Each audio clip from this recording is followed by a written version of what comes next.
అందరికి నమస్తేనుల్లా ఎట్లున్నారు అందరూ మంచిగున్నారా మరి ఇయాల్టి వన్స్ మోర్ ముచ్చట్లతో నేను వచ్చేసిన చెప్పడానికైతే నేను రెడీగా ఉన్నా వినడానికి మీరు సుత రెడీనా మరి ఇంకెందుకు ఆలస్యం ముచ్చట్లు షురూ చేసే ముందు హెడ్లైన్స్ చూద్దాం ప్రధానిగా మూడోసారి నరేంద్ర మోడీ సారు మస్తుగా సంబరపడ్డారు దేశ ప్రజలు కేంద్ర మంత్రిగా బండి సంజయ్ సారు సంబరాలు చేసుకుంటున్నారు కార్యకర్తలు అభిమానులు బస్ ఎప్పుడు వస్తుందని అన్నందుకు డ్రైవర్ల అరాచకం ప్రయాణికులు కొట్టిండ్రు అయ్యో పాపం మల్లన్న మీద భక్తితో 8 అడుగులు పెంచిండు జుట్టు ఇప్పటి వరకు ఇదేనంట హైలైట్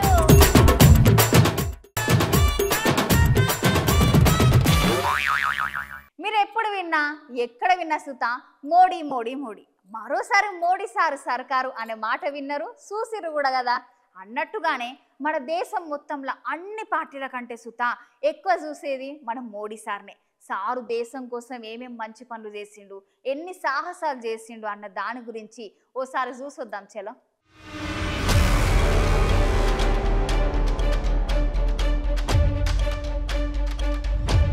ఇప్పుడు దేశం మొత్తం మీద ఒకటే నినాదం మోడీ మోడీ మోడీ అవునోల్లా ఎక్కడ చూసినా ఇప్పుడు గిదే కనిపిస్తుంది వినిపిస్తుంది మోడీ సార్ అంటే బీజేపీ కాదు బీజేపీ అంటేనే మోడీ సార్ అనేటట్టు చేసిండు మోడీ సారు ఒకానొక సమయంలో ఎల్కే అద్వానీ సారే 2014 ఎలక్షన్ల గెలిపించి మోడీ సారే బీజేపీ పార్టీ మీద దయ చూపించిండని అన్నాడు అంటే ఇక చూడుర్రి అంత పెద్ద సారే అట్లా అన్నాడు అంటే చిన్న ముచ్చట కాదోల్లా మోడీ సారు దగ్గర 13 ఏళ్లు గుజరాత్ రాష్ట్రానికి ముఖ్యమంత్రిగా పనిచేసిండు అటెన్కాల 10 ఏళ్లు సంధి మన దేశానికి ప్రధానమంత్రిగా చేసుకుంటూ దేశాన్ని మిగతా దేశాల కంటే సుత మన దేశాన్ని మస్తు ముందుకు తీసుకొని పోయిండు అందరు ఒక్కసారి మన దేశం దిక్కు చూసేటట్టు చేసిన ఒకే ఒక్క లీడరు మన మోడీ సారు మోడీ సార్ ఏం చేసినా దేశ ప్రజలకు ఉపయోగపడేటట్టు దేశాన్ని ముందుకు తీసుకొని పోయేటట్టు ఆలోచన చేస్తాడు గట్లనే సారు స్వచ్ఛ భారత్ అన్న ఆర్టికల్ 360ని రద్దు చేసిన మహాబలిపురంలో చెత్త ఏరిన మన దేశాన్ని బయట దేశాలలో ఏదో అన్నదని చెప్పి లక్షద్వీప్ ఒడ్డు మీద సేద తీరిన అయోధ్యలో రాముని గుడిని అద్భుతంగా కట్టిన అటెంకల అరేబియా సముద్రంలా అట్టడుగునకు పోయి శ్రీకృష్ణుడి జన్మస్థలమైన ద్వారక నగరాన్ని సందర్శించిన ఇట్లా మోడీ సార్ ఏం చేసిన సుత దేశం అంతా గర్వంగా ఫీల్ అయ్యేటట్లు చేస్తాడు ఇప్పుడు మోడీ సార్ బీజేపీ పార్టీకే కాదు మన దేశానికి చాలా అవసరమని అంటున్నారు వచ్చిన ప్రతి అవకాశాన్ని వదులుకోకుండా ఎలాంటి సమయంలోనైనా రాజకీయ ఎత్తుగడలు తిట్టిన వారిని సుత దగ్గరికి తీసుకునే చాణక్య నీతి సారు సొంతం అందుకే ఇప్పుడు మోడీ సారు దేశానికి చాలా అవసరం గా అవసరాన్ని దేశ ప్రజలు సుత మస్తుగా మెచ్చుకునే మోడీ సార్ను మల్లోపాలి మూడోసారి ప్రధానమంత్రిని చేసిండ్రు मैं नरेंद्र दामोदर दास मोदी ईश्वर की शपथ लेता हूं कि मैं विधि द्वारा स्थापित भारत के संविधान के प्रति सच्ची श्रद्धा और निष्ठा रखूंगा। मैं भारत की प्रभुता और अखंडता अक्षुण्ण रखूंगा।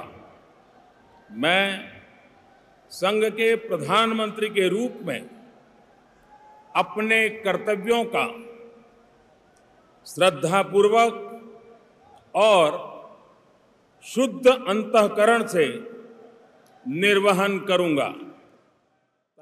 ఆకిలి ఉడ్దామని తలుపులు తీసిన గంతే బయట చూస్తే సూర్యుడు లేడు మొత్తం సల్లసల్లగా కారు మబ్బులు గమ్మినట్టే ఉంది జరసేపు ఇవాళ ఎండ పొడ కూడా కనబడలే పొద్దు నుంచి చల్లబడి ఇక వాన చినుకులు షురువు అయినాయి ఇక నిన్నటి నుండి పడుతున్న వానలకి వానకాలం షురువు అయిందనే చెప్పాలని అనిపించింది నాకైతే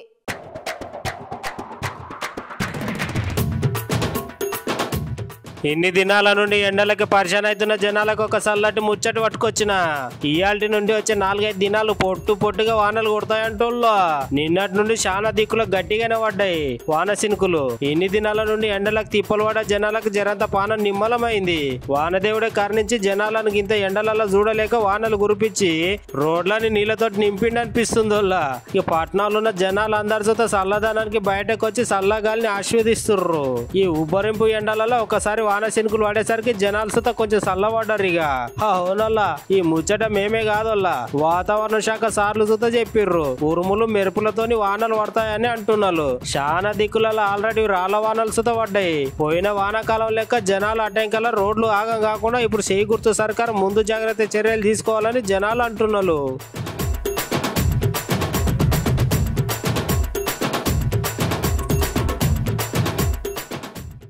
ఆంధ్రప్రదేశ్ లా మందుబాబులకి మంచి రోజులు వచ్చినాయని చెప్పాలుల్లా. ఇన్ని దినాల నుండి బూమ్ బూమ్ అని ఇంకేందో అని ఇష్టం వచ్చిన మందులు పెట్టి అమ్మిర్రు పంకపాటి అధికారంలో ఉన్నప్పుడు.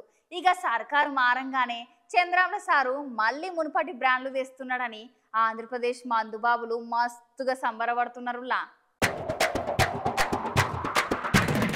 మందుబాబులకి ఇది శుభవార్త అనే చెప్పాలి. ఎందుకంటే ఇప్పుడు వచ్చిన కొత్త బ్రాండ్లు ఒక్కొక్కరికి దొరుకుతాయి, లేకపోతే స్టాక్ అయిపోతుంది. దీంతో మందుబాబులు కూడా చాలా మంది దొరకక తిప్పలు పడుతున్నారట.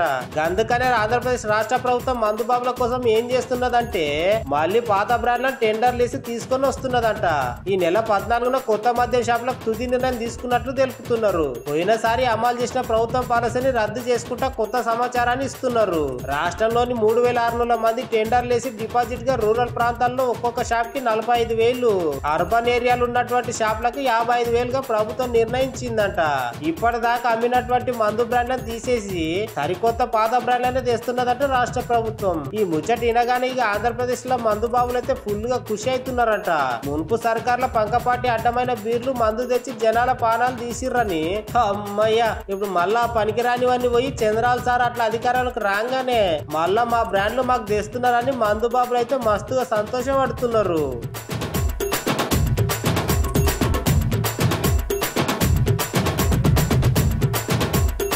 నేను మాట్లాడేటప్పుడు నీ చెవులు మాత్రమే పనిచేయాలి, కాదని ఇంకోటి పని చేస్తే నీకు నెక్స్ట్ బర్త్డే ఉండదు.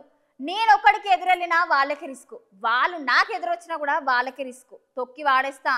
ఈ పాటికి నేను ఎవరి గురించి మాట్లాడుతున్నానో అర్థమైంది అనుకుంటా కదా. ఈరోజు బాలయ్య సారు పుట్టినరోజులా. ఇక బాలయ్య సారు పుట్టినరోజు కదా, సారుల అభిమానులు ఉత్తగానే ఉంటారా చెప్పుర్రి. ఇక నేను చెప్పుడు కాదు కానీ మీరే చూడండి.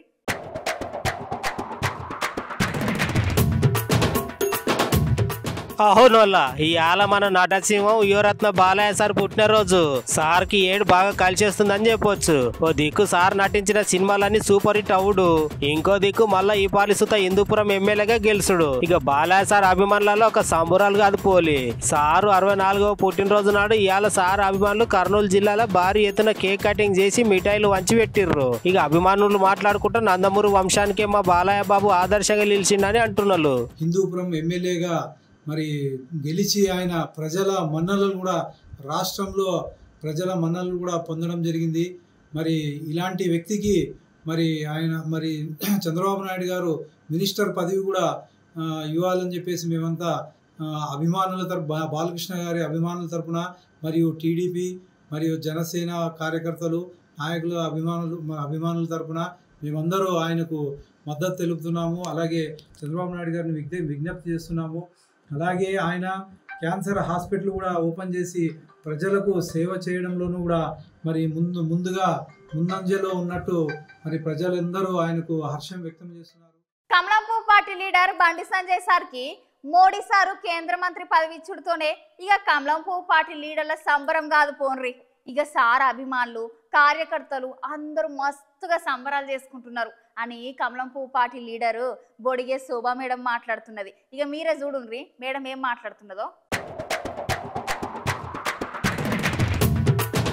నిజమేనోళ్ళ కమలాపూ party leader Bandi Sanjay sir కి సెంట్రల్ మినిస్టర్ పదవి ఇచ్చుడుతోటి కమలాపూ పార్టీ కార్యకర్తలు మస్తుగా సంబరాలు చేసుకుంటున్నారు. ఒక చిన్న కార్యకర్త స్థాయి నుంచి వెళ్ళి బండి సంజయ్ సార్ ఇవాళ కేంద్ర మంత్రి అయిండని గర్వంగా చెప్పుకుంటున్నారు. ఇక మోడీ సార్ పాలన జనాలకు బాగా నచ్చే మల్లోపల్లి సారే ప్రధాని మంత్రి కావాలని పల్లె నుండి పట్నంలో దాకా అందరు కమలాపూ పార్టీకే ఓట్లేసి ధర్మాన్ని గెలిపించారని బండి సంజయ్ సార్ భార్య అటెంకాల బొడిగే శోభ మేడం మాట్లాడుతున్నారు. కరీంనగర్ పార్లమెంటు ప్రజలకి ముందుగా బొడిగే శోభక్క గాలన పక్షాన నేను కృతజ్ఞత తెలియజేస్తున్నా, థ్యాంక్స్ చెప్తున్నా. ఎందుకంటే హోరాహోరీ జరిగిన ఎన్నికల ప్రచారంలో ఇక్కడ గడీల దొరలకు గరీబోల బిడ్డకు జరిగిన ఎన్నికలు, ఇక్కడ మొన్న ఎన్నికలు గరీబోల బిడ్డ బండి సంజయ్ అన్న. ఎందుకంటే ఒక కౌన్సిలర్ నుంచి అంటే ఒక వార్డ నుంచి వల్ల గల్లీ నుంచి ఢిల్లీ దాకా ఎదగడానికి వల్ల ప్రజల సహకారము, నమ్ముకున్న కార్యకర్తలు, పార్టీ సిద్ధాంతాన్ని మోసిన వ్యక్తిగా ఇవాళ గల్లీ నుంచి ఢిల్లీకి పంపించిన చరిత్ర కరీంనగర్ ప్రజలకు ఉంది. కాబట్టి ఇవాళ పార్టీలు, ధనము, కులము ఒకటైనా కానీ ఇవాళ బండి సంజయ్ అన్న మా కోసం కొట్లాడిండు. 5 ఏళ్ళు ఎంపీగా గెలిపిస్తే మా కోసం కల్వకుంట్ల కుటుంబంతో ఢీ కొట్టిన నాయకుడని డబలు మెజార్టీ ఇచ్చి గెలిపించిన కరీంనగర్ ప్రజలకు శుభక గాలన్న మరొకసారి ధన్యవాదాలు చెప్తున్నాం. అదేవిధంగా ఇవాళ బండి సంజయ్నకు క్యాబినెట్లో మంత్రి పదవి రావడానికి ఒక అవకాశం ఏంటంటే బీజేపీ పార్టీని తెలంగాణ రాష్ట్రమంతా ఊరూరా పాదయాత్ర చేస్తూ రాత్రనక పగలనక ఎన్నో అవస్థలు భరించి ఊరూరా తిరిగి గొప్ప గొప్ప మీటింగులు పెట్టి బండి సంజయ్ అన్నంటేనే బీజేపీ అని ప్రచారం చేస్తూ నరేంద్ర మోడీ గారి పథకాలను, దేశ ప్రధానమంత్రి గారి పథకాలను ప్రతి గడప తీసుకొని పోయిండు. కాబట్టి ఇవాళ బండి సంజయ్ గారికి క్యాబినెట్లో అవకాశం కల్పించిండ్రు. కాబట్టి నరేంద్ర మోడీ గారికి అంటే దేశ ప్రధానమంత్రి గారికి, వారికి సహకరించిన నాయకులకి నేను బొడిగె శోభక్క గాలన్నగా నేను థ్యాంక్స్ చెప్తాను. బస్సు డ్రైవర్లు ఏం చేయాలుల్లా? బస్సు నడపాలి. కండక్టర్లు ఏం చేయాలుల్లా? టికెట్లు కొట్టాలి కదా. కానీ ఇదేందయ్యా ఇది అస్సలు న్యాయమేనా మీకు? బస్సు ఎప్పుడు వస్తుందని అడిగిన పాపానికి పాపం గిట్ల కొడతారా? ఎంత ఘోరముల్లా, ఇంత అన్యాయమా? అసలు సర్కారు ఏం చేస్తున్నట్టు? ఈ చిత్రం విన్నర్ ఆనుల్లా పాపం ఇంత పని చేసిర్రు. బస్సు నడిపే డ్రైవర్ అన్న అందరు కలిసి అయినా ఓ అన్నను గట్ల అడిగినందుకే ఇంత గరమై గట్ల కొడతారా? అసలు ముచ్చట ఏందంటే షాద్నార్ నుంచి హైదరాబాద్ కి వెళ్ళవలసిన బస్సు గంటల తరబడి లేట్ గా వస్తుందని షాద్నార్ బస్ స్టాప్ లో వేచి చూస్తున్న ఒక ప్రయాణికుడు విచారణ అధికారి దగ్గరికి వెళ్ళిండట.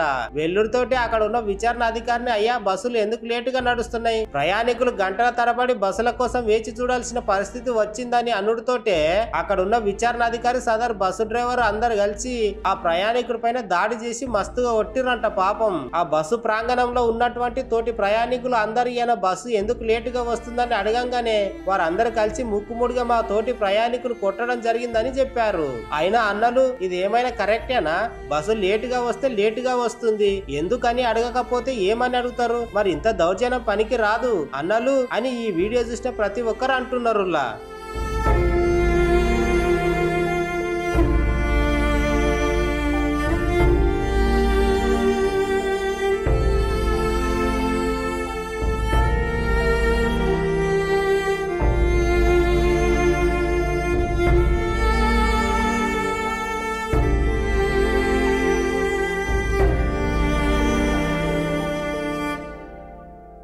ఒక్కోసారి మనం చేసిన పనులే మనల్ని కాపాడతాయి, ఒక్కోసారి ముంచేస్తాయి కూడా.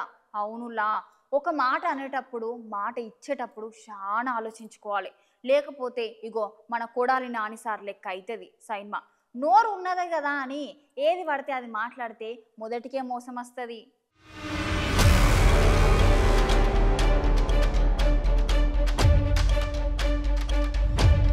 అట్లా ఎలక్షన్ లా గెలిచిర్రో లేదో అప్పుడే సైకిల్ పార్టీ లీడర్లు, పంక పార్టీ లీడర్లను మస్తుగా చెడుగుడు ఆడుకుంటున్నారు. ఎలక్షన్ల ముందు ఒక మాట, తర్వాత ఇంకో మాట. ఎలక్షన్ల ముందు పెద్ద పెద్ద శపథాలు చేసిన పంక పార్టీ లీడర్లు ఇప్పుడు పత్తాకి లేకుండా పోయిర్రని అంటున్నారు. ఇప్పుడు ముచ్చట ఎందుకు చెప్తున్నా అంటే మన కొడాలి నాని సార్ ఉన్నాడు కదా, అదేనోలా ఫ్యాన్ పార్టీ లీడరు. సార్ ఎలక్షన్ల ముందు ఒకసారి కుప్పంలో చంద్రాల సార్ అస్సలు గెలవడానికి మస్తుగా మాట్లాడిండు కదా. కానీ కథ మారిపాయే, రాశి చక్రం రివర్స్ అయిపోయాయి. ఈసారి పంక పార్టీ పత్తకే లేకుండా పోయేసరికి ఇక సైకిల్ పార్టీ లీడర్లు అందరూ ఓ నాని సారు కుప్పంలో మా చంద్రాల సార్ గెలిచిండు, మరి మీ రాజకీయ సన్యాసం ఎప్పుడు అని తెలుగుదేశం పార్టీ లీడర్లు మస్తుగా పోస్టులు పెడుతున్నారు. కుప్పంలో చంద్రబాబు ఓడిపోతే నేను రాజకీయాలు వదిలేస్తా, చంద్రబాబు దగ్గర ఆడి బూట్లు తుడుతా, అక్కడే చంద్రబాబు కాళ్ళ దగ్గర కూర్చుని ఉంటా. చంద్రబాబుకు దమ్ముంటే కుప్పం రిజైన్ చేయమనండి. చంద్రబాబును ఓడించలేకపోతే రాజకీయాలు వదిలేసి వెళ్ళిపోతా. చంద్రబాబు నాడు బూట్లు తుడిచే కార్యక్రమం ఈ క్లాత్ పట్టుకుని ఆడి కాళ్ళ దగ్గర కూర్చుని ఉంటా. ఇప్పుడు చేయమనన్నా, మాడి పెద్ద పోటుగాడు కదా, మాకేం భయం వేసేస్తుంది ఇప్పుడు ఎలక్షన్కి వెళ్ళాలంటే. చంద్రబాబు నాయుడు బాగా ధైర్యవంతుడు, పోటుగాడు కదా. వాళ్ళ అబ్బాయిని మంగళగిరిలో ఇక్కడే గెలిపించాడు మొన్న. ఆ ఎమ్మెల్యేలు అందరినీ గెలిపించేసాడు, వెనకాల తిరిగే వాళ్ళని ఎంపీలని. ఇప్పుడు కుప్పంలో రిజైన్ చేసి కనుక చూపించాడు అనుకో 1,00,000 మెజార్టీ 1,50,000 మెజార్టీ. నా మధ్య జగన్మోహన్ రెడ్డి గారు పార్టీ పెట్టి వెళ్ళాడు కదా, 5,35,000తో చూపించాడు దెబ్బ ఎట్ట ఉంటుందో. అధికారంలో కాంగ్రెస్కి, ప్రతిపక్షంలో చంద్రబాబుకి, అట్లా అందరికి చూపించవచ్చు కదా ఈ రాష్ట్ర ప్రజలందరికీ. దేవుడు అంటే ఎవరికి ఇష్టం ఉండదు చెప్పుర్రి, అందరికి ఇష్టం కదా, భక్తే కదా. దేవుడి మీద భక్తిని ఒక్కోళ్ళు ఒక్కో తీరుగా చూపిస్తారు. ఇంకొంతమంది కొబ్బరికాయలు కొట్టి, ఇంకొంతమంది హుండులో డబ్బులేసి, ఇంకొంతమంది గిట్ల తలనీలాలు ఇచ్చి.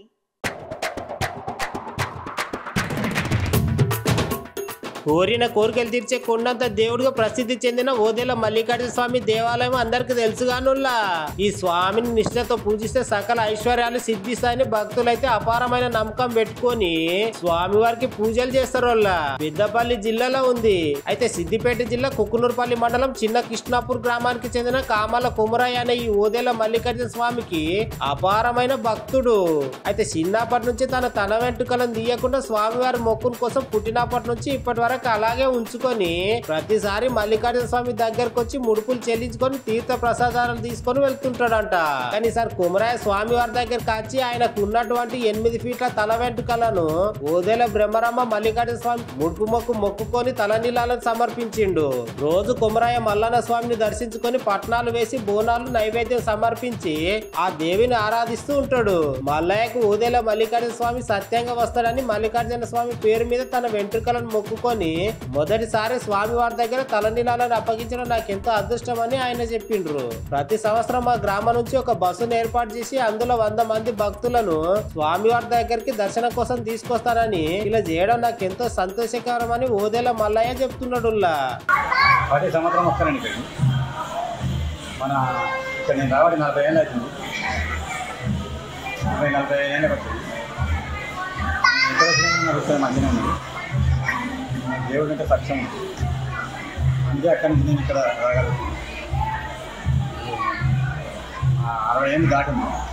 నాకైతే దేవుడు ఇంకా మంచిగా అంతా నాకైతే మంచిగా సౌకర్యంగా ఉన్నది. భోజనమన్న పేరు మీద ఉన్నాను. ఎంటికలు 40 ఏళ్ళు అవుతుంది.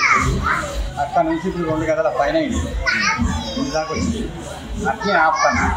ప్రతి సంవత్సరం ఒకసారి వస్తాను ఇక్కడ గుడికి. ఇక్కడికి వచ్చినామంటే అన్ని మా మొక్కులు జరుగుతాయి. పట్టం వేస్తాము, దేవుని మనం ఆడుకోవచ్చు అంతా మనకు ఇంకా మంచిగా ఉంటుంది జరుగుతుంది.